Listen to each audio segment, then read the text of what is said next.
Welcome, Reanimated fans. This is H.A. Conrad coming to you live from the West Coast this time with my intrepid co-host, Stuart Tiffin. Sorry. While we are live, this is not going to be broadcast live, but... Well, live right now. In the same room at the same time, talking about the same show. It's pretty exciting, and it's very exciting because it's actually our 400th episode. On paper.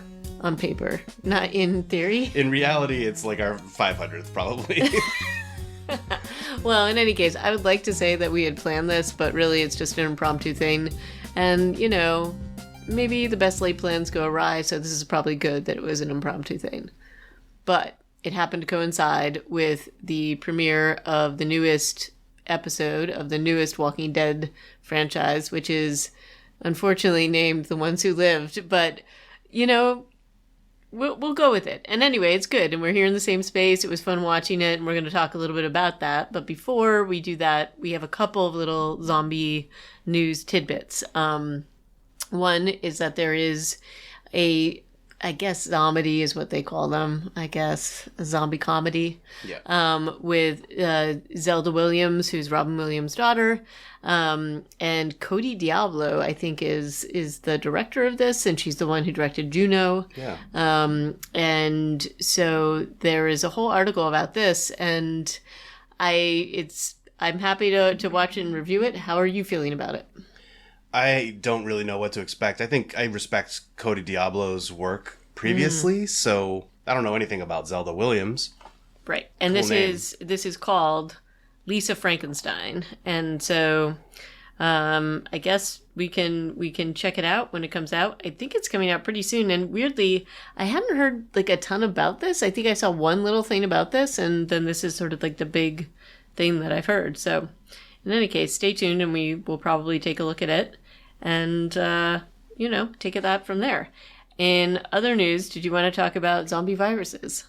Zombie viruses. Oh, never want to talk about zombie viruses. But yeah, what do you know about Siberian? Is it Siberian ones again? So this is the weird thing. This comes up really often. There have been like multiple articles about this, and basically there's a big fear, and not necessarily an unfounded fear, that because the permafrost is getting warmer due to global warming, that something could get, sort of thawed out and might cause some problems like other pandemics and things like that, because there are viruses that have been basically frozen in there, and they can reanimate essentially, as if they were never frozen. So I don't know. I don't really like to think about it that much. And so honestly, every time these articles come up, I tend to click by. But this one seems a little bit scarier somehow to me. I don't know why. But it's more just they're theorizing. So I'm going to deal with it later, which is probably the wrong attitude to take. I would take. also file that under, let's deal with that later. Things that are also going to be have to dealt with later include All of Us Are Dead Season 2, which I saw an article today. I forget where it was. Maybe Screen Rant, which is not one of my favorite news sources, saying that it is not on Netflix's release list of K-dramas for this year. Which is very upsetting. 2025 is what we might expect. And their leap of logic, which actually is not really a logical leap, is that these kids were probably all in their 20s when they were playing high school kids 3 or 4 years ago, or 3 or 4 years when the first show came out. It's been 2 years since release. Now it's going to be maybe another 2. They're in production, I think, is what we've heard. I remember we reported that before. But so Screen Rant is inferring that there will be a time jump in the show too. And that might not be the worst thing to happen ever, because they were getting into all that, like, there's other half zombie, half humans out there, like Namra, if you can even remember that plot. I do. I actually remember it very well because that was such a great show. Yeah. But no, I mean, look, the nice thing that they can do is that they can zoom forward and do whatever they want. Sure. Honestly, with the timeline. But speaking of things that are also being held over, apparently Stephen King called out the powers that be about holding Salem's Lot.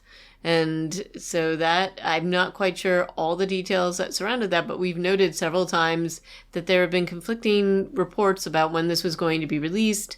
Then it wasn't. I think we talked about it multiple times that it was supposed to be released, and it still has not been. So So this isn't the first time he's gone online and said, I've seen the new movie, it's good. He called it muscular in one of his other tweets. Yeah, I don't know if I appreciate that particular review, but... So in this one he says, between you, me, and Twitter, I've seen the new Salem's Lot and it's quite good. Old school horror filmmaking, slow build, big payoff. Not sure why Warner Brothers is holding it back. Not like it's embarrassing or anything. Who knows? I just wrote the blank thing.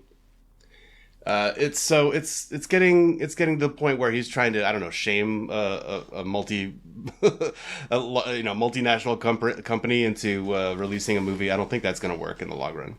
Well, also, I mean, I think that there must be something else going on for him to be heading out into the Twitters or the X's, I guess, at this point. Well, he can't start collecting residuals until it's been published, I guess. Right.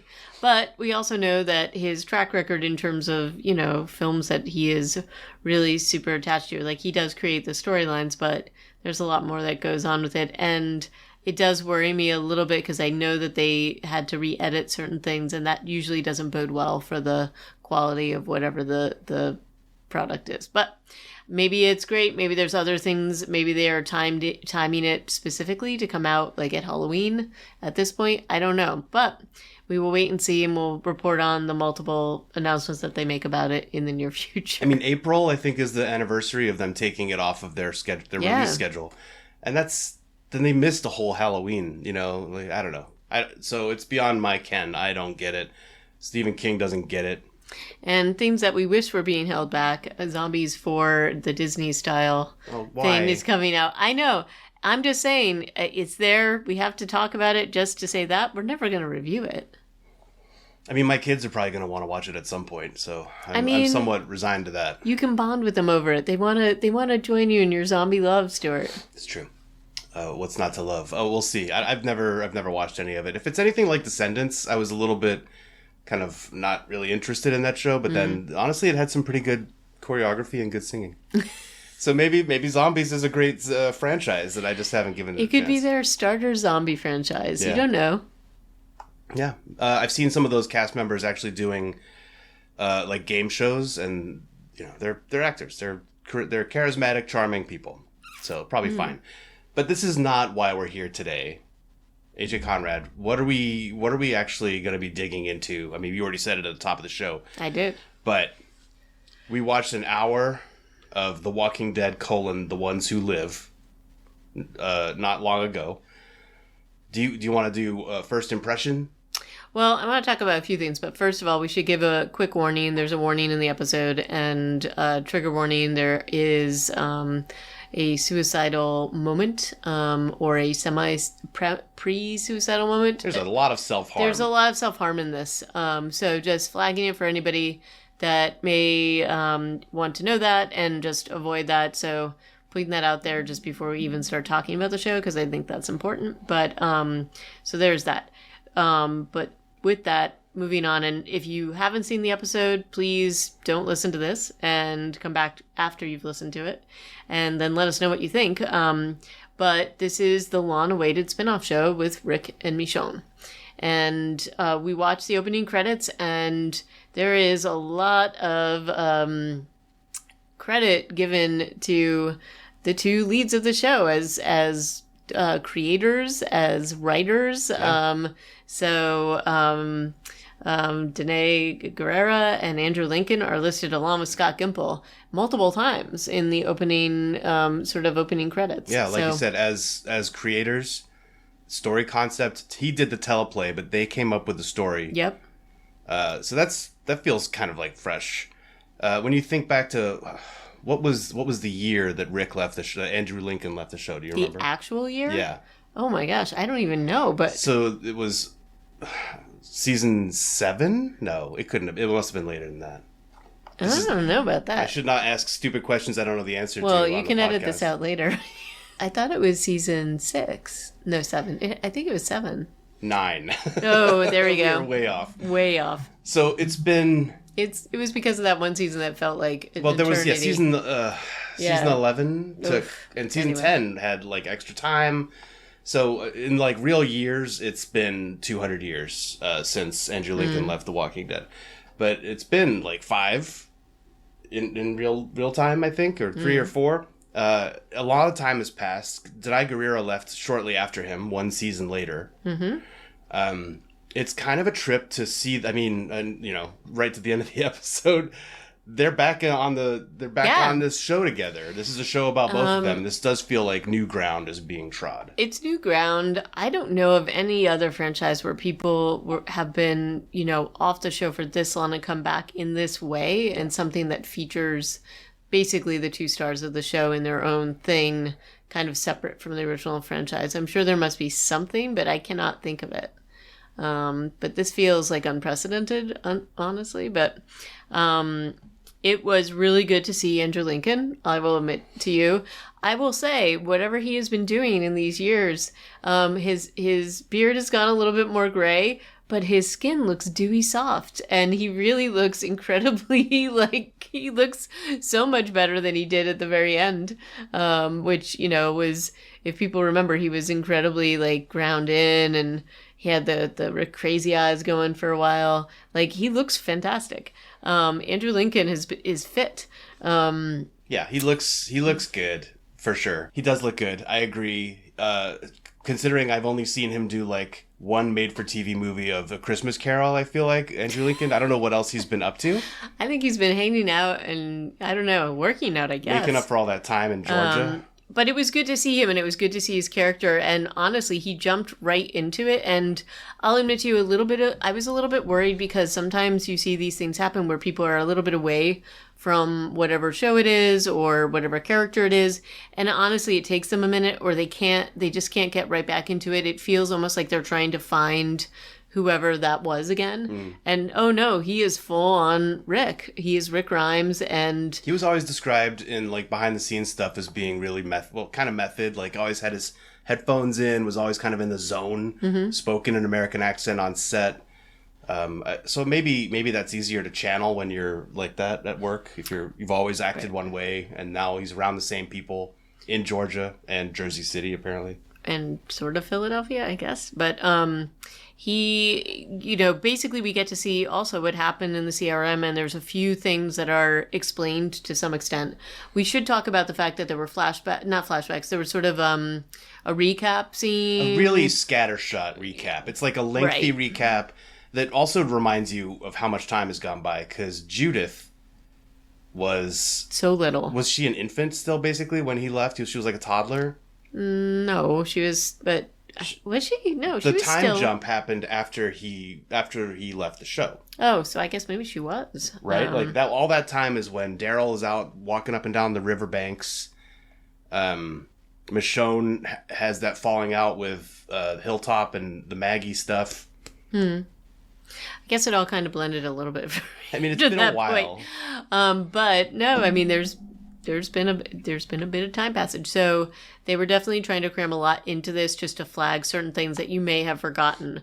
One of them, I mean, they even show scenes from the other spin-off, The World Beyond. Well, they have to, because that's the CRM show, really. Right. So they want to remind you who the CRM is, because that's clearly who's been taken by. They want to remind you about A's and B's and what that means. Which I think was kind of the low point of the episode. Yeah, big mystery, but I think we all kind of figured out what it might have been, or at least an idea of what it was. To me, this episode is all about this thesis of, would Rick Grimes ever give up trying to get back to Michonne and Judith? And we've all been asking that question as we've watched this show over the past several years of what could have possibly kept him from coming back? This is his daughter. This is his wife. They have a son together, too. He doesn't mention her, though. The entire episode. Not once. Nope. Not at all. I mean, but what I will say is that the answer is I have to say I'm really happy about this. The answer is resoundingly, he would not give up. He would not give up. Ever. Well, eventually he actually does give up. But not real, sort of. But he not kind of does. Eventually I guess he does, but there's the scene of him throwing their photos in the fire. He's like, and then I was done. Yeah, but mainly it's because he doesn't want people to find out about them. So it's not like he's giving up on that level. He just knows he can't have that stuff around. So anyway... but yeah, that's the big picture thesis of the story they were trying to tell. And so to get there, they took an hour of showing how much he basically tortured himself and how much he put himself through before he ended up there. It's really a good Rick journey of torture. It is. And, you know, I really enjoyed seeing him on screen again. I loved how he is just unreservedly Rick. And even in they play a lot with time in this episode, though. So there's a lot of confusion because there are dream episodes, there are flashbacks. So it does deliberately, I think, try to put you off kilter. Because it also flashes into things we have seen. You have voiceover narration of like letters he's writing, which are really just diary entries. Right. That you don't know when he's writing them, what he's talking about. You start at the end, sort of, with him watching the fall of Omaha, and then that happens again later. So they are trying to keep you off balance. And they show a couple of scenes twice, which is that one and, you know, the trigger scene we had kind of mentioned. But you know, we see sort of the life he's been pulled into. I will say I find it somewhat implausible, though, that the CRM is out there basically expending an enormous amount of resources and energy, snagging people from the wilderness to just come and, like, work on these, like, kind of big work gains. Feels like that is a little bit lame. It doesn't really fully hold water for me. But I guess they need manpower, woman power, person power to be able to keep their communities going. But part of it is a little bit what we talked about before. It's like, okay, you're spending such an enormous number of resources to do what exactly? What is your power? What are you doing other than, you know... staying secret. Right. It feels like a lot of energy is being expended. And again, not fully clear about how all this works, how they actually grow crops. And if you've got these people kind of like taking out the zombies, or the delts as they call them in this. But, you know, they're not, that's just sort of like their function is doing this thing. And basically the whole way that this works is that they pull in consignment, these people that are consignees. Yeah. And they basically have to work off their burden to be able to join as citizens, like basically pay your dues and then you can join the higher echelon as these citizens.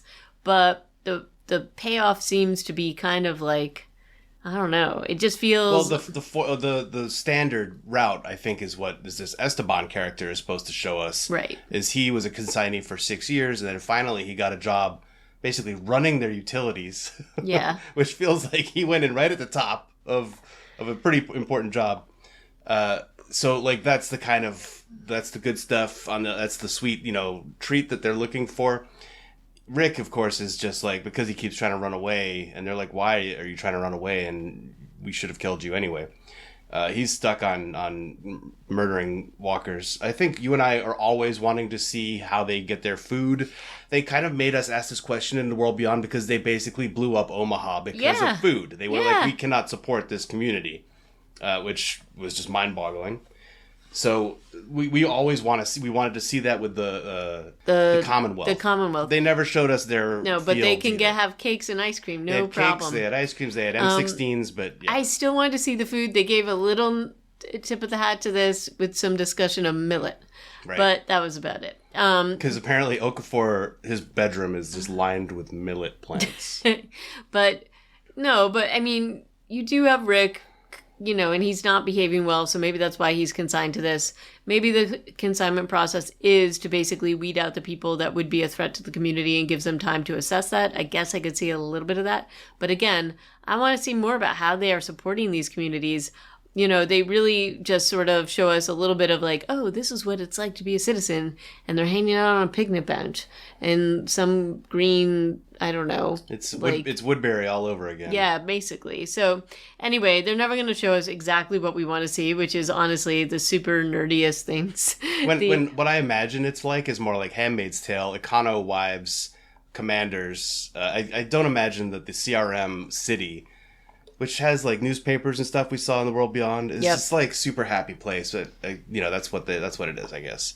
But and again, this is Jersey City looking into Philadelphia. It looks like, though the skyline looks a little weird to me. But in any case, you know, Rick keeps talking to his buddy and was like, I'm never going to give up looking for my wife and my family and all this other stuff. And he shows how dedicated he is. I mean, you see there is a huge span of time that they float through.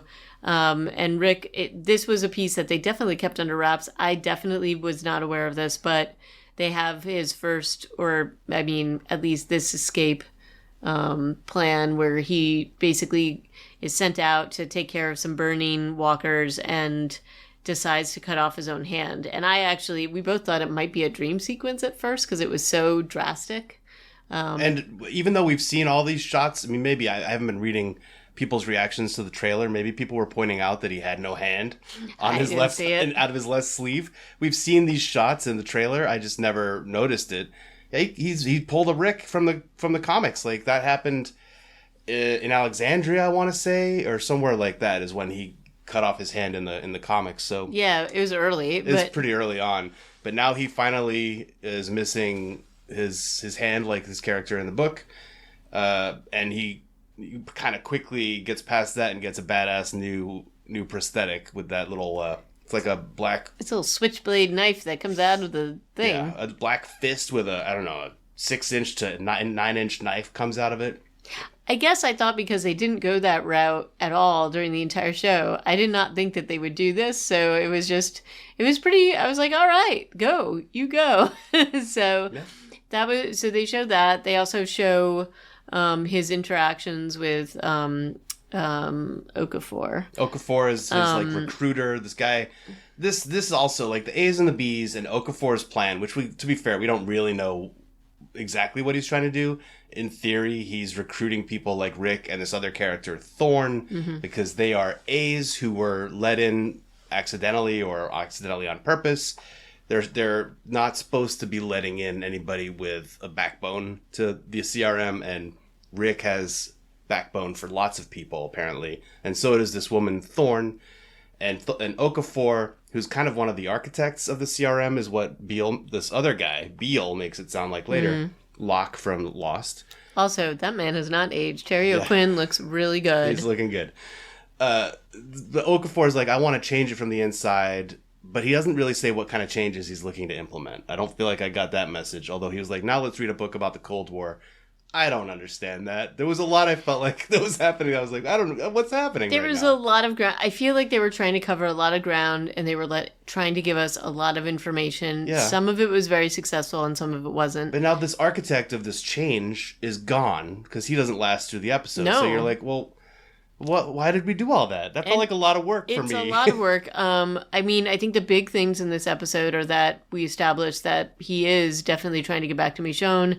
It explains a lot of things. We have the portraits that he has etched of them in the phones, which is also kind of funny and weird that he has like multiple phones with portraits on them. Yeah. Because there seems to there could be a better way to hold portraits, but I guess not. And anyway, we see a scene of him by the shoreline, which we've seen before, and that's like kind of what they used to tease this whole thing. Yeah. We also have mentioned, Okafor mentions that he knows all about them and that he's told Beale about them, or like he's using this as blackmail over Rick's head, basically, so that Rick feels like he's got to stay because Okafor is like basically using every single trick to keep Rick. Ultimately, that is what does it in. It is. Yeah. It is. He's like, look, I know who your wife and daughter are, basically, and I could just go back to where we found you and probably track them down. Yeah, because she's got an unusual name, et cetera, et cetera. I don't know. Where's Judith? She's in the Commonwealth now. She's in like 2 states away. Yeah, from yeah. So they probably won't find her. But Rick doesn't know that. So. He's like, So in any case, he semi-blackmails Rick into this, or fully blackmails him. There's not semi anything about it. But we see all these things sort of being tied together, things that we had seen pieces of before. So they have to do that. They also have to establish the whys of why he hasn't gotten back to them. And I think that they did a pretty good job at that. Basically, every time he's tried to run, he gets brought back by Okafor, who's been protecting him, honestly, to maybe his own detriment. In the end, if he was found out, he probably would not be surviving very long. So he brought Thorn and Rick in, and then Thorn and Rick have a bond because they both have similar reasons. I don't know. I feel like they're going to end up killing each other. Or become enemies. I mean, it feels a little bit like that, but... she's pretty scratchy. She is. She's an antagonist, I feel. Yeah. But, I mean, similar motivations, which is also a great recipe for frenemies, enemies, whatever, former allies. So she got stuck in the U.S. because she was at a poker tournament, and basically... What a weird origin story. It's a little bit weird, but essentially she gave up, but trying to go back to South Africa and have somebody she loves there. And so they have this commonality, which is probably going to put them as adversaries down the line. I know that that's what the show wants us to think, but she has been in the States since Z-Day. She has no idea what's going on in South Africa with her former lover, husband, who knows, loved ones. She also, it's really difficult to cross we think it's difficult to cross the Atlantic. Daryl clearly can do it. The French are just going back and forth like nobody's business. I wonder how they're going to make that story, if it's going to enter into this. Maybe. But, so she's like, you know what? They might still be out there, but I'm gone, is kind of eventually how she explains it to Rick. But I'm like, you have no idea. They lived for years after the apocalypse. Right. They were fine. So it's not okay. I don't know. Like, I just felt like it was an apples and oranges thing for her to be like, you and I are exactly the same. I've just been trying to get to South Africa. You keep trying to get back to Virginia, and that's just as impossible. Which I'm like, is nope. no, it's super close actually, and not across an ocean. I do think that they are setting that up. I could be wrong, but it feels like there's going to be a Daryl something where she gets to go back, or there's some. That could be interesting. I think it feels like they're saying that, like, because the way she was like, I don't even know if there's anything going over there anymore, and all that kind of thing. It really felt like they're setting the fifth spinoff. We go to Africa. Maybe they go to South Africa. But in any case, they tried to cram a lot in. And they also, so they tried to establish her and Rick as frenemies, allies, whatever you want to call them. She keeps basically pulling him back and saying, look, we can't do what you think we're going to do. And she's the one who told Rick not to escape because Okafor knows about she says he knows things about you, which is like, could be so many things. It could be you grow a crazy beard and then you get really crazy. It doesn't necessarily have to be about his family, but she said something like, he knows all about you. And that was enough for Rick to go and like challenge him and find out that apparently he knows about Michonne. And which led us to understand that Okafor is okay getting his ass kicked for like 5 minutes just to... Yeah, in his millet. Just to like have a conversation. Right. So but, and then there's Okafor, who's like basically apparently going out into the ocean, saving Thorne, getting like shot in the head for his troubles. Right, he found her in the middle of the Atlantic, she said. Yeah, and then he goes after Rick multiple times, and it's like, okay, this is an awful lot of effort to set up people who don't want to be leaders in your organization, and this is to save the CRM, ostensibly. Anyway. But he doesn't last very long, so we don't need to worry about him. He gets... That's such a weird decision for the show to me, because he has been set up as this guy who's got a plan, and I mean, does Rick know what it is at this point? Maybe he does, because he's been made a part of it. There was a montage of them setting up that base where he was like getting down to the business of being a CRM guy, and maybe we're supposed to believe that during that time, it was a year, he like read all of Okafor's plans and now knows exactly what they're going to try and do together. But of course, all that gets thrown out the window because, Michonne shoots a helicopter out of the sky. Yeah, and she makes a really great entrance. And I will say... She's been doing that the whole series. Oh, the whole series. Like, she makes the best entrances out of anybody. I mean, every episode she makes a great entrance. But in this case, they get shot down, Okafor is killed, and then Rick and the rest of his team are coming out, and somebody comes in swinging with a machete, or a katana rather, and also some like pretty rocket gun, right? Yeah, like these rocket projectiles. She's got an incredible, like her usual armor, but a costume, and she's got this face mask, and basically almost kills Rick, but takes off his mask just at the last moment. But the moment that they see each other is really, honestly, pretty electric. Yeah. They are really great together. Those two have always had insane chemistry, and it's totally there. And I'm really psyched to see the next episode. They are very much like back in it, and it feels like they never left it. Like those two have always had such really great scenes together. So And based on the trailers for the next episode, this is going to be the Michonne half of things. Yeah, what she's been up to. Part of me is like, it took 55 minutes of this episode to get Rick to the point of where he wasn't going to think about Michonne anymore. We have one 3-minute montage of him just being a good CRM guy, and then a 2-minute conversation with Okafor in a helicopter where he's telling Okafor about a dream he's had or something about his dad and his house. And then the next thing you know, Okafor's dead. And all of that is maybe done for the story, but probably not, because they've put way too much work into it. But then suddenly there's Michonne again, and I kind of, part of me thinks, wouldn't it have been interesting to have one more episode or half another episode of him, like, kind of just completely as a CRM guy, not running into her at the end of this episode? Well, I mean, I think everybody wants to see the two of them together. Service.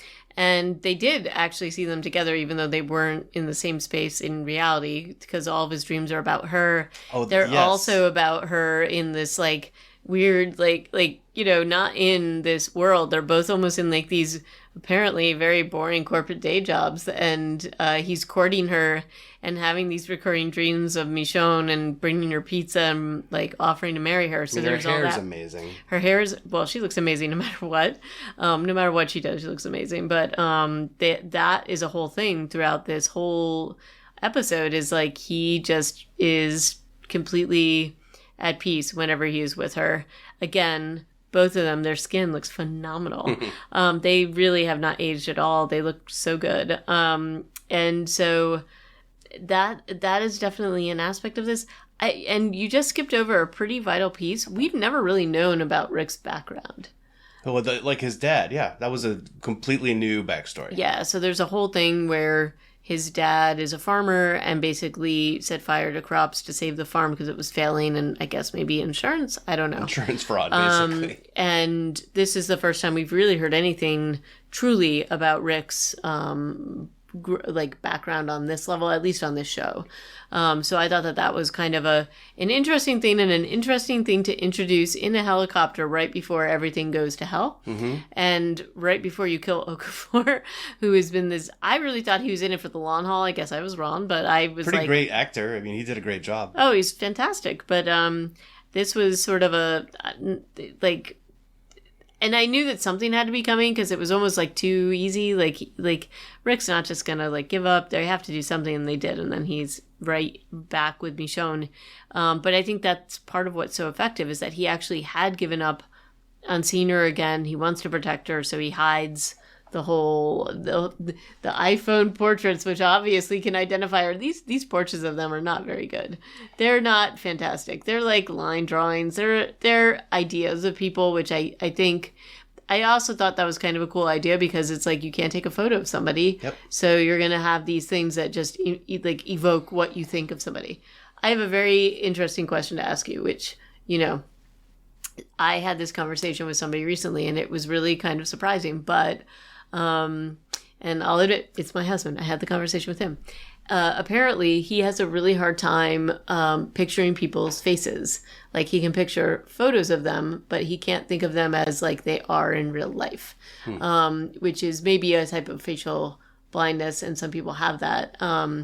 But can you remember people like the way you see them in real life? Can you like evoke them when you think of somebody? Or you think of their face, or are you just thinking of like them as a concept? I can remember people's faces pretty clearly. Okay, me too. So this is why this was sort of a surprise. You could rattle off a list of people that we know in common, and some of them I just might not remember at all. Well, but that's fair. But I'm saying, like, you obviously remember your wife, your kids, like things like that. Yeah, I can remember faces. And we were having this conversation with a group of people, and there were multiple people who said similar things. So I found that to be really interesting, because that's something for me that is a very like sharp thing. Like, I remember somebody's face, but as you are away from people, you know, especially if you haven't seen them or they're out of your lives or whatever, things do start to fade. So I would imagine like having this memory, or at least something that like, hey, this is like the idea of what they are, could help bring that back. Yeah. So the fact that he ultimately lets that very important thing go is a huge thing. And he does it because he's trying to protect them, and maybe a little bit because he's trying to like shield himself from the pain. Even in that whole like voiceover that he does, he's basically saying, I'm not really thinking about anything anymore because he can't. It's too painful. I'm dead inside. I mean, I wonder, honestly, if he even drew those. I think that's kind of the implication. But also one of the phones that Michonne has Japanese characters written on it. And they're going to talk about it because it's in the trailer. That guy translates it for her and says, hold on just a little bit longer, Rick. I think is what the kanji, whatever, says. So I wonder if he didn't describe those faces to the artist, or he did it himself, and maybe that'll come into more clarity as the story goes along. Yeah. I'm not really excited about a lot of flashbacks. No. One episode of getting caught up. Like I said, though, I would have been interested in him just being kind of like fully invested in CRM for a little while longer than the 5 minutes that we got. I would have liked a little bit more about how it actually works, and maybe a little bit more with Beale. Just to We're going to definitely see more of Beale. We are going to see more of him, absolutely. But it just felt a little too, I don't want to say surface level, but I wanted just a little bit more information. I did like how they brought in the Omaha incident and they brought that back full force. And the fact that he was watching that, we experienced it watching the other show, and knew the impact of that and the impact it had on the people, the cast in that show, the characters in that show was pretty massive. But then having Rick observing it and how it really just destroyed him, the idea that you were going to take out that whole group of people, and then Thorne, even her comments how exactly did that happen? Well, yeah, they don't know what happened, right? But they're not immediately thinking CRM did this. That's for sure. No, definitely not.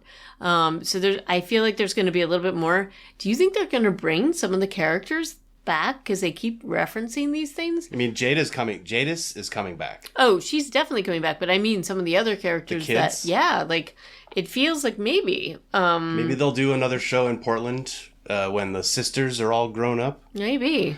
And then there was the big guy. Yeah. I forget his name now. Oh gosh, I can see his face in my head. I can see his face and his hair. He was a great character. No, he was fantastic on that show. So and he was in the CRM as a soldier. So maybe he will show up and will be like an Easter egg. Silas. It was Silas. Yeah, okay. It could be like an Easter egg for this show. Yeah. So, but in any case, it was so exciting to see everybody. It was kind of exciting to see a little more about CRM from Rick's perspective. And then the other thing is, it's like, even and we saw this, in the World Beyond and other things, but even in how people are living in this particular world, like he might just he's like sort of this, before he joins the CRM, he's still like, just doing this sort of like grunt work, but it's secure and he has food and, it's not the same world that he was living in before.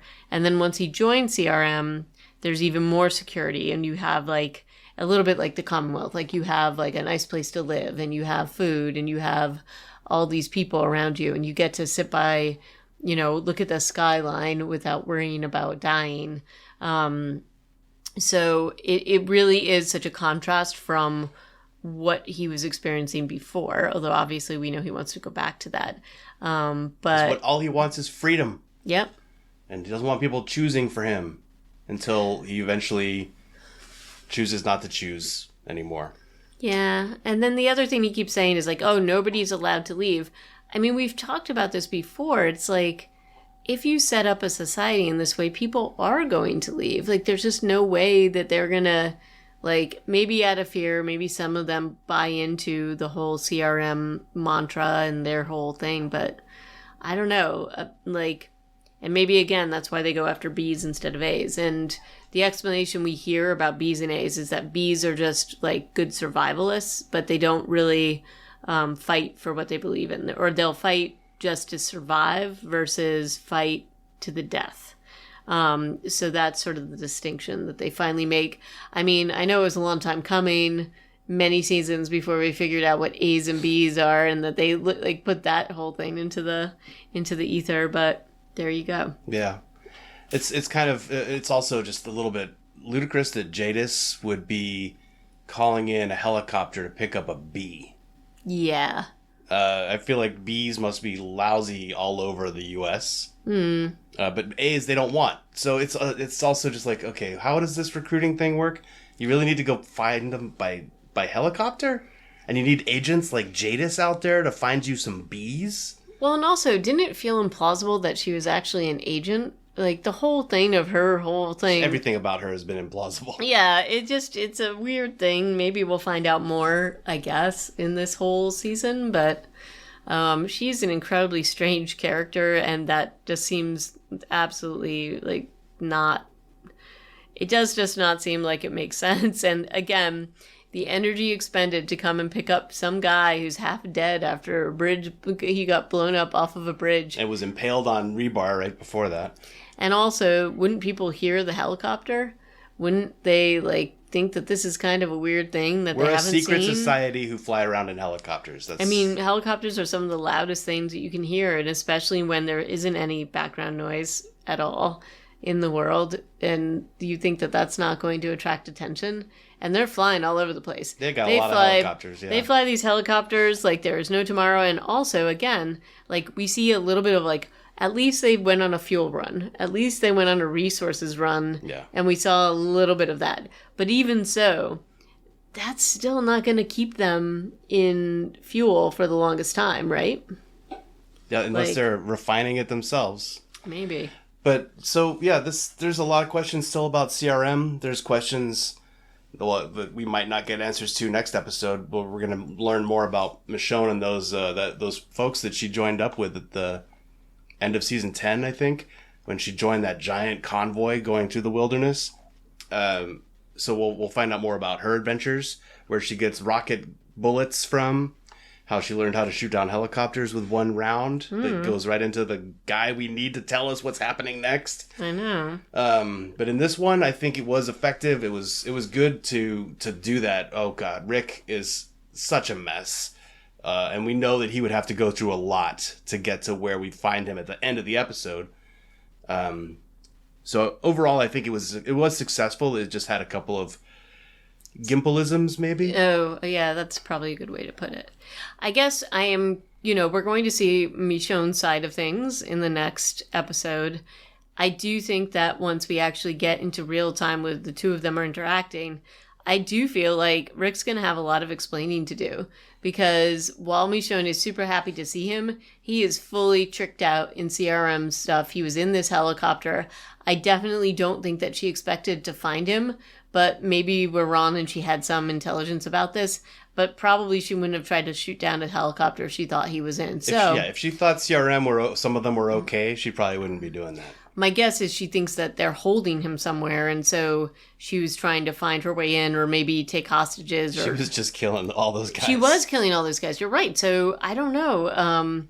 I think that they are going to have a little bit of a sit down and talk through all of this. Who knows? He didn't get to say anything. No, there was just that really great Andrew Lincoln Rick look and Michonne's look. It was pretty good. Like they're just both in complete shock, and I wonder how much of a switch is going to get flipped in him. If he'll be like, "Oh, I was thinking about you so much until I burned all your pictures and the letters that I wrote to you a year ago." I swear I was thinking about you. So we'll see. It'll be interesting to find out. And I am intrigued by the idea that Andrew Lincoln and Denai Guerrera are on the same page as Scott Gimple in writing this show. So we'll see where they take us. Well, look, they are very involved in this. Again, it would have taken an enormous amount to get Andrew Lincoln to come back to this franchise. He was very burned out when he left.